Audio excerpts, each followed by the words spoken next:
দাঁড়াও, এক্সামের ভিতরে phone not allow. Sorry ma'am. আরে আমার ফোন এই নাও ম্যাম। আমার কাছে তো নাই ম্যাম।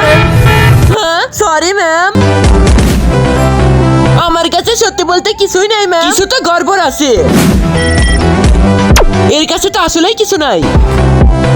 আমি তো কিছু বুঝতে পারছি না।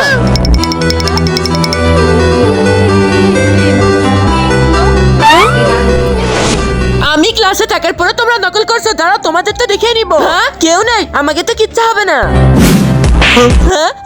আরিয়ান তুমি চলো আমার সাথে। ভিজবি, এখন আমরা কি করব? একজন মা কতটা আপন হয়, যাদের মা নেই তাদেরকে জিজ্ঞেস করো। তাই আজকে দেখি এই প্রাণের প্রিয় মায়ের জন্য কয়জন লাইক সাবস্ক্রাইব করে দেয়। আর যারা মাকে ভালোবাসে না তারাই ভিডিওটা থেকে দূরে থাকো।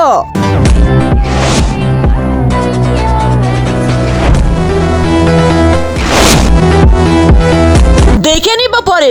ওইখানে কিভাবে লিখছে, এদেরকে তো আমি একদম শেষ করে ফেলবো। চিটিং করছো আর তুমিও। ভালো লাগলে চ্যানেলটা সাবস্ক্রাইব করো।